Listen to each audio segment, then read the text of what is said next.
Good afternoon and welcome, everyone. Thank you so much for attending the program today. And we are delighted to be welcoming author Eric Nusbaum to talk about his fabulous book, Stealing Home, Los Angeles, the Dodgers, and the Lives Caught in Between.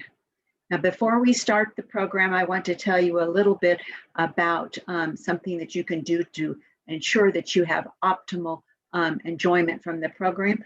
Please mute yourself. We have live transcript. If you would like to do it yourself, you need to click on the CCs at the bottom of your screen. We're going to be having chat questions following Eric's presentation. So if you would put your chat questions in the chat, and you need to click on that. They are private with me, and then I will ask the questions. And Eric has agreed to stay until we have answered all of your questions. And I'm sure you're going to have lots of questions about this wonderful book. So as we're waiting for everyone to come in, the library is very, very excited that on August the 17th, we're going to be opening our Hill Avenue branch. And as you know, our other branches are open. Some of them are open until 7 p.m.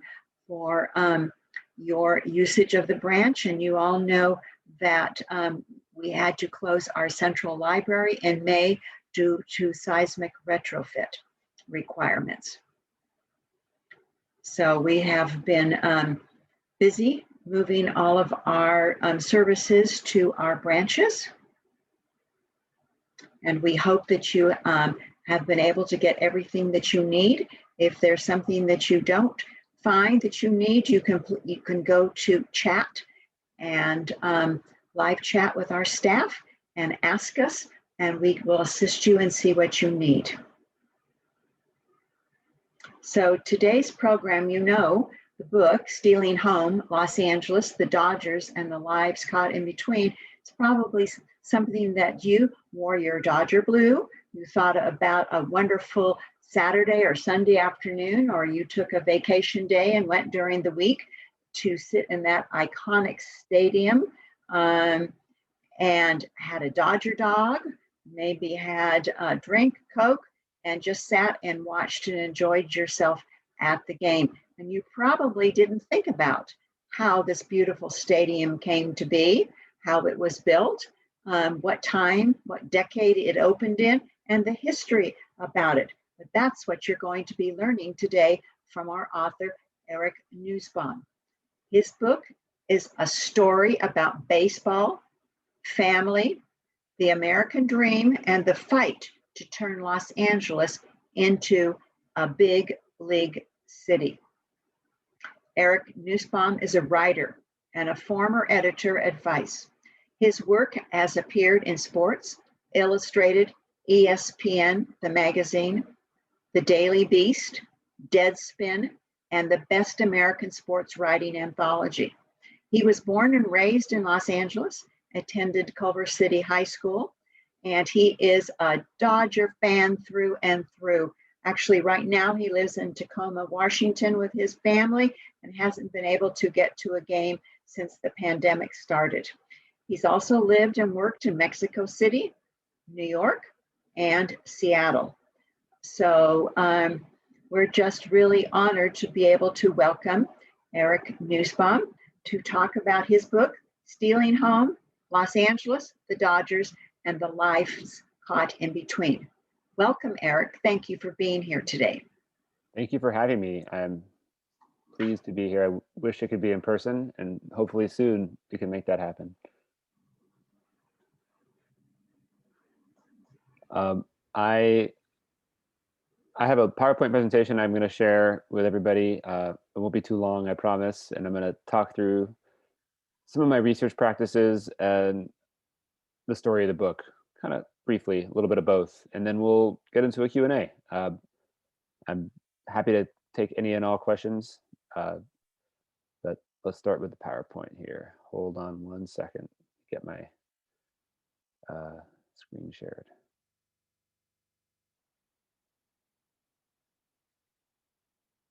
Let's see.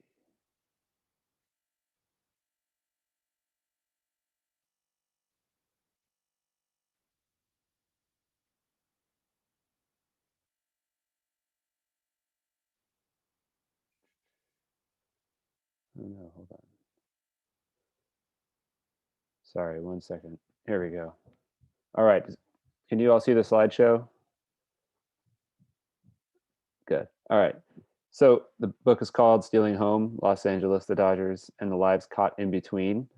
Um, and yeah, so a little bit about research, a little bit about the book. When I was in high school in Culver City, this man, Frank Wilkinson, spoke to my classroom, my US history class. He was there to talk about the Red Scare and about being blacklisted in the 1950s.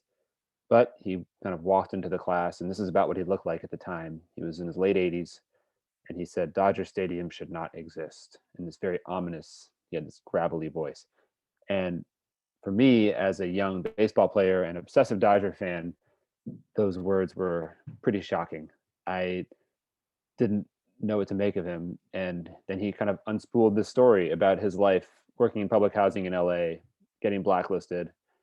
And honestly, that story stuck with me for many, many years. I never really got it out of my head. And eventually I decided to write a book about it.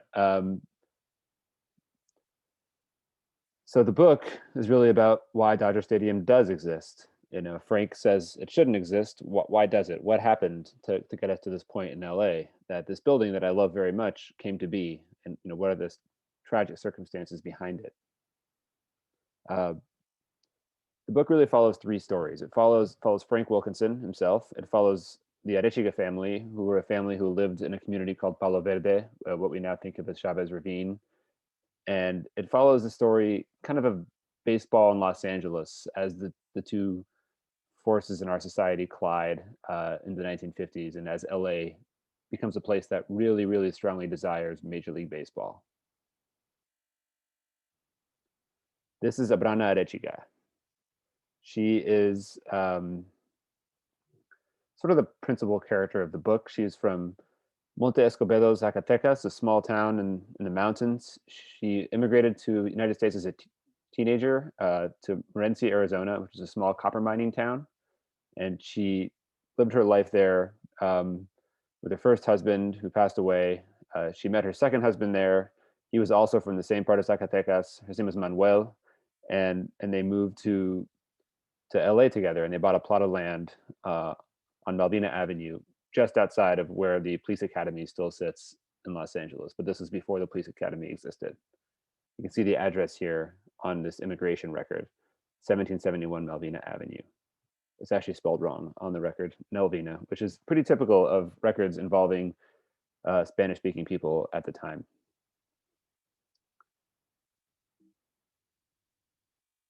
So, like I said, the area we now call Chavez Ravine was really three separate communities called Palo Verde, La Loma, and Bishop. Abrana and her family lived in Palo Verde, which was kind of the biggest and most central of the communities. There was a lot of pride and a lot of like great culture in these communities, but they also suffered from a lot of kind of like the typical discrimination at the time. There was a lot of redlining, for example, which meant that, you know, Mexican American people in LA could not buy houses in other communities, but that was a place where they could. So it was a place where you could kind of make your own life. And also because of that, the city was negligent about services at times. So, you know, you had these often really nice, beautiful houses with plumbing and electrical and phone lines, but then they would have, you know, no bus service or streets that weren't taken care of, or they weren't getting code enforcement the way that other areas were. Let's get to the next slide here. So there's an illustration from the book. The book is illustrated by an artist named Adam Billison, and this is a picture of Abrana's home. And here's a little passage here. The family grew. Juan was born in February of 23, Celia Movicella in April 24, and Abrana had a second son who they called Manuel Jr. in 1926. They lost a baby in childbirth. You know, they finally had their youngest daughter, Victoria, in April 29. She went by Tolina. So you kind of sense the growth of this family, the size of this family in this community. And they lived in this house right here. So let's move over to Frank Wilkinson now. Frank grew up in Beverly Hills, the son of a conservative Methodist minister. he believed that he would also, not a Methodist minister, a Methodist doctor. He believed he would be a Methodist minister one day. He went to UCLA, was involved in student politics, just a very kind of politically active, crusading family, against drinking and dancing and anything that resembled vice. But after college, he went on this trip to Europe, and he wanted to see the Holy Land and kind of see the sights. And he came back having seen, really for the first time in his life, after living a sheltered childhood, poverty. And the trip totally changed his outlook. It radicalized him. He became pretty much a communist. He didn't really have the words yet to describe himself that way, but he came to believe there was no God, and he came to believe that the way to fix things was through government intervention. In particular, he believed in public housing. He was recruited to work as an activist in the kind of fight for public housing in LA in the 1940s. And he had this dream of building a project called Elysian Park Heights that would sit at the site of Palo Verde, La Loma, and Bishop. Elysian Park Heights was part of a 10,000 unit housing plan that was itself part of a bigger national kind of initiative to build public housing after World War II. It was going to be this sort of utopian city on a hill overlooking downtown LA. If you imagine where Dodger Stadium is, having a bunch of giant towers instead of a ballpark there, what that would look like. It was designed by a couple of really iconic architects named Richard Neutra and Robert Alexander. It was initially very popular in LA and at City Hall, but public housing was also controversial to many people, and that controversy would not go away. So I'm going to back off and talk a little bit about research. I was not a historian before I wrote this book. I mean, I would barely call myself that now, but I spent a lot of time in libraries, public libraries, university libraries, private collections. The story of housing in LA is spread out across so many different institutions. The Getty universities, this one library called the Southern California Library in South LA that was a really great resource. I also really relied on a lot of historians who came before me and did incredible work in this space. One of them is here named Don Parson. He wrote a book called Making a Better World about the history of public housing in LA, and it's how it was caught up in the Red Scare. Don Parson passed away while I was researching Stealing Home, and I would have loved to have gotten to meet him and speak to him, but I didn't, even though he was apparently an Angels fan. One of the things about research too is that you find these amazing kind of secret treasures when you're in archives and when you're at different libraries. Parson in this book talks about this council member named Ed Liebeck, Ed Davenport, who I also write about. And Davenport was initially for public housing, and then he turned against it very aggressively, almost certainly because he took bribes from real estate interests. And Parson dug up this great document about him in the file of his campaign managers, Ed Liebeck and Ruth Liebeck, his wife, which I wanted to find for Stealing Home. And then when I did, I ended up kind of coming across this other amazing story about involving the Liebecks and another one of their clients, who was a congresswoman named Helen Gahagan Douglas. And Helen Douglas was a leftist Democrat in LA in the late 40s. And I found this correspondence between her and Lyndon Johnson, which I just loved it. And it was amazing to, you're in the library at UCLA and you're kind of combing through papers, and there you see a 1949 letter from LBJ, long before he becomes president or vice president. And then there's amazing response from one of Douglas's aides where he really insults LBJ heavily. He says, these damn Texans will pull strings for their relatives and friends in a most unorthodox manner. I'm not against Southerners. The people are all right, but most of the congressmen who come in here are elected by a handful of the elite privileged class who legislate for this class alone and are rotten. And then he says that they should tear up the letter, which they never did. I don't know. I just wanted to share that. It was an amazing kind of secret find, and there's so much great history all around us in LA and these institutions all around the country, really. Also later learned that Helen Douglas and LBJ were having an affair around that time, which maybe explains why he was asking her for favors politically. Back to the story a little bit. People in Palo Verde, La Loma, and Bishop, excuse me, were not thrilled about having their houses taken down to make public housing, justifiably, and they organized pretty effectively against public housing. They got into this sort of alliance with anti-public housing politicians, and it was effective. People understood where they came from on it, but it was not enough to prevent the evictions that were happening with eminent domain. So, the community organized, but people were still kind of having their land bought out by the city to make way for this housing project. There was also kind of bigger institutional resistance to public housing.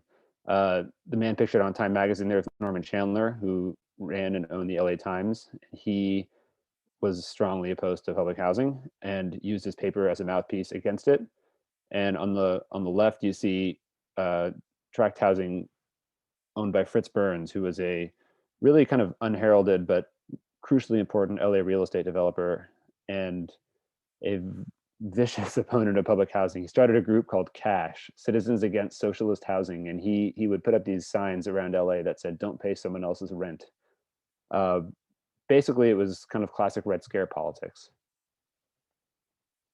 And because of this politics, support for public housing on the city council was diminishing, even before Elysian Park Heights could get built, but sort of after it was too late to stop the evictions. Then it all comes to a head in August of 1952.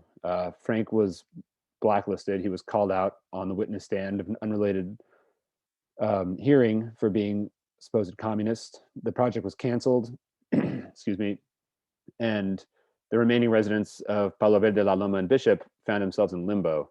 They lived in a place that had been theoretically taken from public housing, but there wasn't going to be public housing. What was going to happen next? Well, we know what happens next. The city ultimately sells the land to Walter O'Malley, the owner of the Brooklyn Dodgers. What you have right here is a picture of Walter O'Malley when he's arriving in LA with two young politicians who helped him get there, Kenneth Hahn and Rosalind Wyman. And they had worked, Hahn and Wyman and a bunch of other LA politicians throughout the 50s to lure a major league team to LA. And not just any major league team, they really wanted a good team. And the Dodgers in particular were a great team. They were in the World Series almost every year, even though they usually lost. They had iconic players. They were a team worthy of what people believed to be, a great upcoming city. But it doesn't mean that it was going to be easy. There was a lot of questions about whether or not the land deal that the city made with the LA Dodgers was legal. Can you take land with eminent domain that's supposed to be used for public purpose and then sell it to a private enterprise? That's a question that we're still dealing with in kind of certain dimensions when it comes to sports and how our resources are used. There was a very close election in 1958, soon after the Dodgers came, about whether or not the deal would stand up. Ultimately, it passed. B for baseball. It was 52 to 48%. And one of my favorite kind of things about this is, it's not pictured here, but there's a on this flyer you're seeing, there's an item where they talk about how there will be no traffic at all at Dodger Stadium, and how any concerns about traffic are a myth. Obviously not the case. So before they could build a ballpark, they had to evict the final families who lived in these communities. And one of those families is the Arechiga family. And the Arechiga family, you see Abrana and Manuel right there speaking with LA County sheriffs before their house gets knocked down. They had kind of publicly been a fly in the ointment of this deal. They had taken legal steps to protest it. They had refused to leave their home. It was a long and drawn out and ugly battle between the Arechigas and the city of LA. And it really was more the city and county of LA than it was the Dodgers themselves, because the Dodgers didn't come to town until the end of the 57 season officially. And they had been fighting for their home for years before that. So you see some more images from the evictions here. And these evictions were televised in LA. And it was kind of one of the first big live TV events, to be honest, of of the city's history.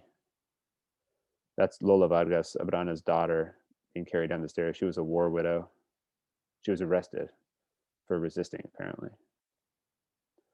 Here you see the family tears afterwards and the house being bulldozed.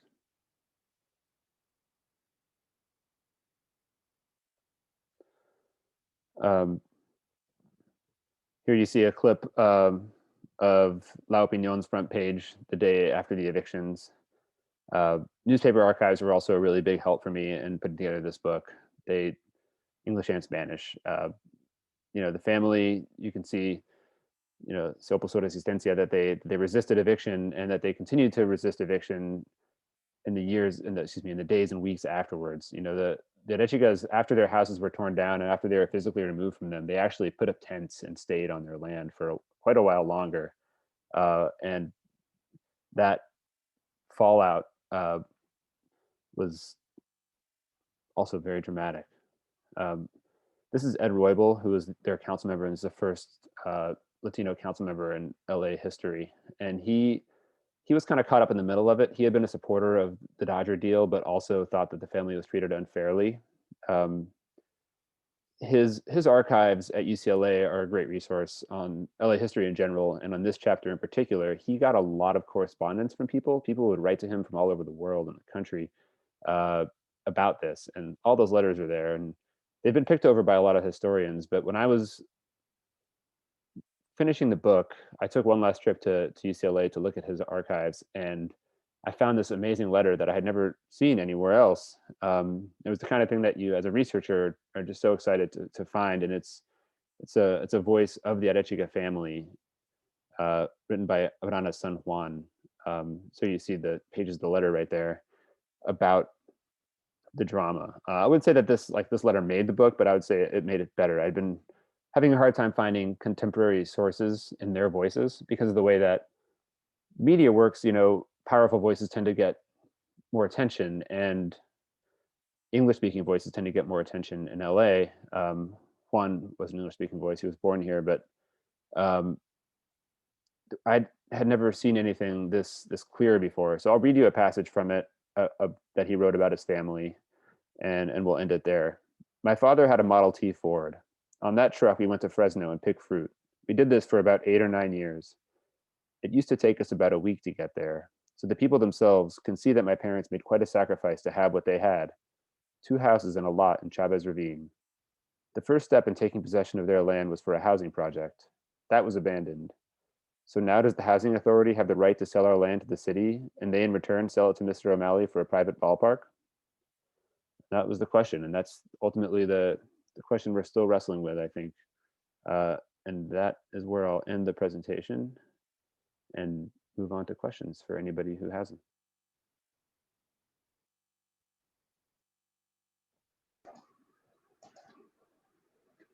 Thank you very much, Eric, for that wonderful presentation. I want to remind everyone that we have the book, Stealing Home, Los Angeles, the Dodgers, and the Lives Caught in Between at the Pasadena Public Library. And if you want to have a copy yourself, please go to Vroman's bookstore and get a copy.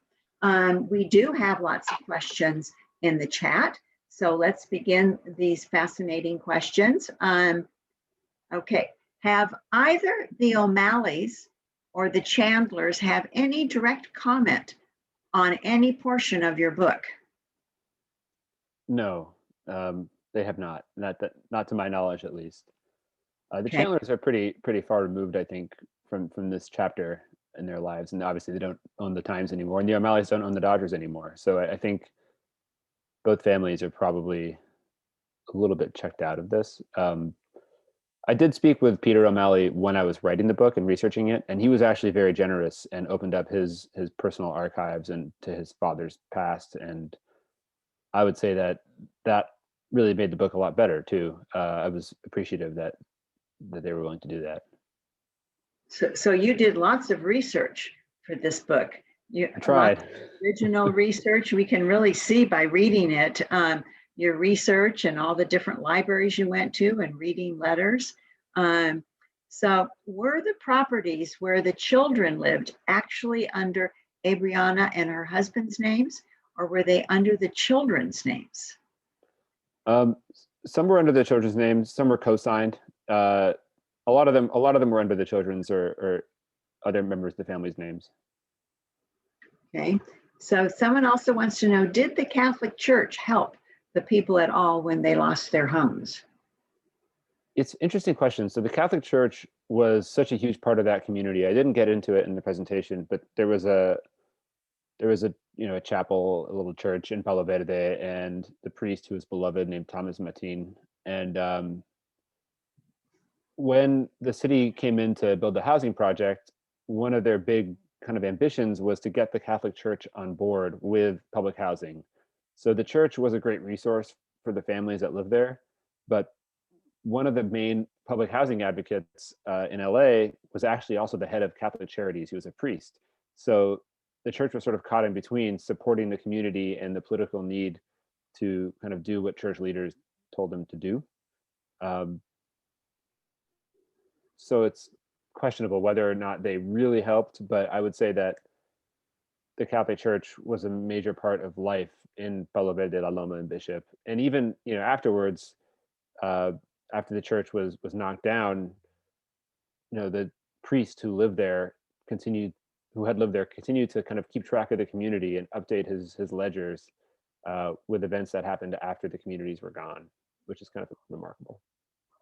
So where did they move to when they left? Where was their new home?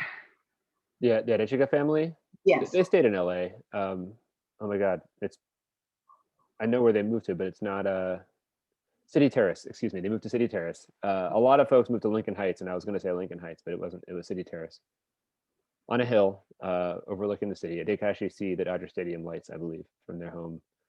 That they moved Okay, and were they the last to leave the area? They were among the last. They were the last to be, the only ones to really, a few other families that day to be forcibly evicted. There were some other families that actually stayed a little bit longer that were in a different position legally.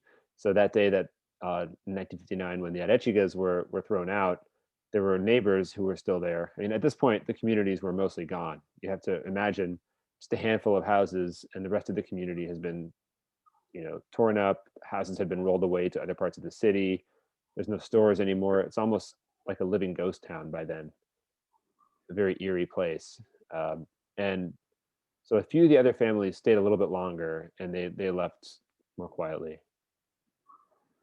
So I noticed by that letter that you had that Aubriana received $7,500 for her home. Was that the most that she received, or was there more restitution for the families? So it was not 7,500. They were offered initially by the city, and this was a big reason that they stayed in their home so long, is they wanted what they thought would be fair value. They owned 2 homes on 3 lots that were all adjoining, and a real estate appraiser initially put their home at $17,500, or their property, and a judge overruled that. This is the early 50s, and said they should get $10,050, and the family thought that was unfair and that they should get the full $17,500.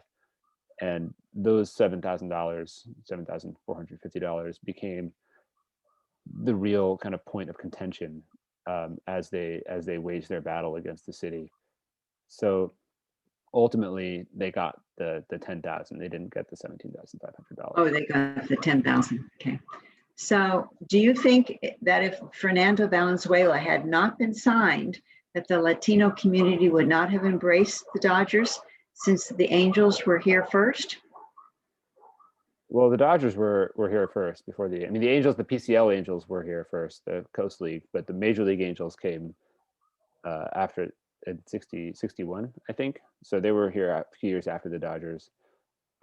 I don't know. I think that a little bit too much is prescribed to Fernando Valenzuela as being this like savior type figure for the Dodgers relationship with Latino fans. Walter O'Malley courted Latino fans from the beginning. He hired the first full-time Spanish language broadcast team.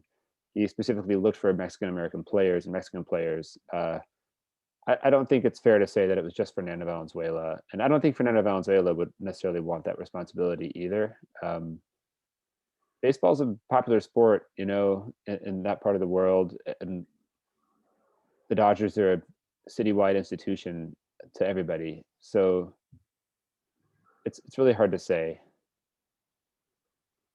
So the families left in the late or mid 50s, and then the stadium opened on April the 10th, 1962. Can you tell us about the building of the stadium? Who actually built it? The design? Was there any discussion about how the design of the stadium would be? Sure, and that was actually a place where Peter O'Malley opening up his father's archives to me was really helpful. So the last families were out in '59, and it took a few years for them to really get started and build the thing. Walter O'Malley designed the stadium almost himself. He worked with an engineer named Emil Prager, and they had worked together building a spring training stadium in Florida that involved a lot of poured concrete, and it was built into a hillside. It had a lot of the properties that Dodger Stadium would have. But O'Malley had been thinking for literally like decades about how he would build a baseball stadium. He had very strong views about what a stadium should be like, about the fan experience at ball games, about making it accessible, about sight lines, and he was very exacting and very perfectionist in his vision for what Dodger Stadium should be. So really, I mean, it was his vision, and him and Prager worked together to carry it out. Okay, thank you very much. So how did you actually decide to focus on the Chega's family for your book? Was she the main person that was against moving, or were there other families, or she was just the one that spoke the loudest? Well, she was certainly the one that spoke the loudest, and I think that their family was the sort of main opponent to first public housing. Maybe not the main opponent of public housing, but certainly the main opponent to the Dodger deal and to the sort of unfair shake that the communities got. A big part of it was working backwards from the fact that they were the victims of this violent eviction that seemed so out of proportion to the situation. And when I read about it, I would often, read a book or read an article about this, and then at the end, you would hear about the Arechigas getting evicted, but you didn't really learn why they were evicted or what it was about them that put them on such a different path from the other families, and what it was about their personalities that made them want to fight and resist and be in that position. So it was that curiosity that led me to really focus on their family. Okay, thank you very much. So you did so much original research and talked to everybody and moved all around Los Angeles, maybe all of the United States, to put together everything. So how long did it take you to write this book? Oh, geez. Well, I started writing it. I mean, the first words that are actually in the book, or a version of it, came probably in 2012. And that was when I was living in Mexico City. I had been thinking about writing this book for a long time. And so I've been working on it in the background, little by little, for many years. And then it was about a year and a half of full-time work to get it to the end. So are you working on something else now? Another sports theme, or? I don't have another book coming out anytime soon, or I'm not even working on one yet. I'm working on one. I'd put it that way. Oh, working on one. Well, I bet it was difficult, and it wasn't exactly what you thought, to having a book come out during the pandemic. Yeah, it was challenging, I think. I mean, I had never had a book come out not during a pandemic, so I can't say I know how much, how different it would be in regular circumstances. But I also would say that I think having the book come out during the pandemic has been a blessing, because it has allowed me to connect with people who I wouldn't have normally. All these digital Zoom events like this one that wouldn't be happening probably if it wasn't for the pandemic. And also, the book came out in March of 2020, right at the beginning of this. And I think having the book to worry about probably was good for my mental health, as it kept me from reading the news too much. And you told me that your very first virtual program was at Romans. It was, yeah. And I was supposed to be an in-person program, but that didn't obviously work out. But yeah, Romans was great. And they moved so quickly to doing these things online. I was amazed by how organized they were. Well, that's great. We like to have Romans here in Pasadena very, very much. So how many families actually lived in those 3 different communities at the height of it? It was about 1,100 families. I mean, it's hard to find a specific number, but that's about it. Okay, and they all left at different times. So they were all compensated, or just were the ones that kind of held out to the very end. Well, not all of them were homeowners, right? So if you're a renter, you're not going to get Oh, compensated. right. All the homeowners were compensated something. It was just a matter of sort of randomness of who got what, and how savvy they were politically, or how willing they were to negotiate and fight hard. And you know, some of them took the offer right away, and some said, "I don't want to leave." It really just depended on the family. Okay, so this was a neighborhood. So in the neighborhood, they would have had churches, they would have had stores, they would have had schools. Yeah, Uh, there's a school that's still buried underneath the parking lot in center field of Dodger Stadium, the Palo Verde Elementary School. When they were building the stadium, they decided to just take the roof off the stadium and off the school and fill it with dirt and just bury it. It's really hard to imagine now that the area then looks completely different. What we see now when we go to a Dodger game with the big flat parking lots, and it's all sprawling. Like, they moved so much dirt; it's unrecognizable geographically to what it was then. There was hills, there was ravines and gullies, and it's just a completely different place in the same physical space.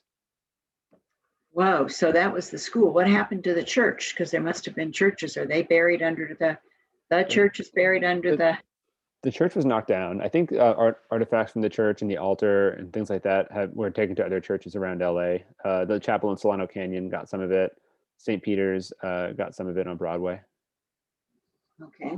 So somebody wants to know, you lived in Mexico City for the research or for other purposes? Or Other purposes. But yeah, I was working down there as a writer, as a journalist. But I would say that it helped to live down there. And I think it gave me a sense of perspective about, the border and sort of Mexico-US relationship that helped helped me write the book better. A lot of the early part of the book talks about conquest and manifest destiny and these forces that I certainly don't claim to fully understand, but I had a better sense of them, I think, after living in Mexico. So, if someone wants to do their own research about families, or maybe they're related to a family, is there actually a list of all the families that were displaced? Where would they go to that, I to don't know. UCLA? You talked about I UCLA. don't think there's an official list anywhere. There's a group called Los Desterrados who do a picnic every year. I mean, the families that live there remain very close, which is miraculous decades later. Every year, the last couple of years, withstanding, in the summer in Elysian Park, they have a picnic where they all get together, and it's kind of a family style picnic. There's also a group called Buried Under the Blue, run by Melissa Arechiga, who's the great granddaughter of Abrana, and they're pretty organized and plugged into the history. I would reach out to one of those groups. Buried Under the Blue were really helpful for me in connecting with people and understanding the Arechiga family, but they would have a better sense of who exactly lived there. And I mean, it's a lot of families, it's big families that moved in and out. It was not, it's like your neighborhood right now. There's not a list of who lives there that you can just pull up on your phone. Well, nowadays we're just so used to pulling everything up on the computer that they would just want to see how many people are listed there. So who was actually the city mayor? You talked about with Kenny Hahn. He wasn't a mayor at that time. He was a council person that was involved. Yeah. So Kenny Hahn was a city council member and then a county commissioner during this time. The mayor was Fletcher Bowron until '53. And Fletcher Bowron was a pretty moderate. He was pro public housing. He had been a judge. He was mayor for a long time. And then in '53, there's this really ugly campaign between him and a guy named Norris Polson. And Polson was a sort of nondescript congressman. And the story goes, he was handpicked by Norman Chandler to be sort of his patsy candidate to run. Like, they literally sat in a boardroom and chose him and then called him and said, "You're running for mayor." And he couldn't say no. So Polson beats Fletcher Bowron in '53 on a anti-housing kind of Red Scare type campaign that was crazy. I mean, Fletcher Bowron was he was this kind of moderate, respected former judge. he punched a guy in the face, during the campaign who called him a communist. They were releasing these really ugly ads back and forth. Bowron was putting out these like pamphlets showing Norman Chandler as a puppet master controlling Polson, accusing him of not living in LA. All these, nothing that different, I guess, from how politics are now, but it was a fascinating election. Sounds like it. And of course, it would make the newspapers completely. And you could go back now, we could look it up in the newspaper. So you mentioned Kenneth Hahn is bringing, he was very instrumental in bringing O'Malley to Los Angeles. Is that any relationship to Supervisor Janice Hahn? Somebody Yeah, I think it's her father. Her father. Yeah, that's what I would guess. So, okay, let's see now. We have another question. Well, someone wants to know, do you have a book that you would recommend to learn more about the Chandlers and the history of LA? They came out with that wonderful biography about the Chandler family. It was the whole family not that long ago. We could look it up for them. Yeah, I have to look it up. There's a couple. There's a biography of the Chandler family. There's a really good book about the LA Times. I think it's called Big, and the names of the authors are escaping me right now. But I think it's called Big. And I apologize to the author of that book for not remembering the name of it, but I don't have my phone handy to look it up. Yeah, so several years ago, there was a very definitive book about the Chandler family, a biography of all of them and how they actually started here. So let's see, now we have some more questions for you. Did you find anything that actually amazed you or was very shocking to you when you started to do this research? Or because you were a Dodger fan, did it ruin your love of the Dodgers? Any of this?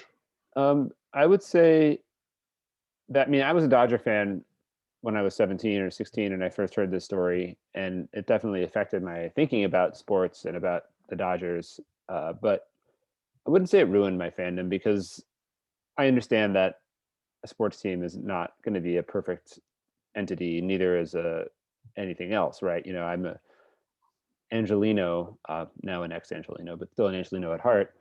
And I love the city, even though I understand that it's a flawed place with many problems, and there have been many injustices that happen there. And I think that's how I feel about the Dodgers too. They're not a perfect organization. I love the team. I love going to games. I love baseball.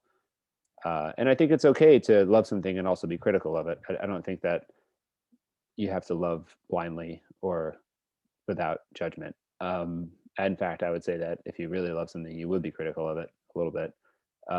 As far as being shocked and surprised by stuff, I think I was amazed at the time I was writing the book by how neatly it echoes with a lot of the issues that were happening in LA now and in the country now. The book deals a lot with media being weaponized to make political points, fake news, quote unquote. It deals a lot with, city council and local politics being deeply influenced by real estate developers and questions about land use that we're still having. Right after the book came out, an LA city council member was arrested for taking bribes from real estate developers. And that's also what happened in the 1950s. Things change and they don't change, I suppose. Everything stays the same, and what goes around comes around, I guess, is what you can say about all of this. So you had some absolutely wonderful reviews about this book, and you've won a big award for this book from one of the sports magazines. So the Seymour Medal, the best baseball history book, you received that in 2020. Can you tell us about that award, or was there a presentation, or that happened during the pandemic too? Yeah, it happened during the pandemic too. It was very cool. The Society for American Baseball Research gave me that award, so I felt pretty honored. And I was not, amazingly enough, the first person to win an award from them for writing a book about Dodger Stadium.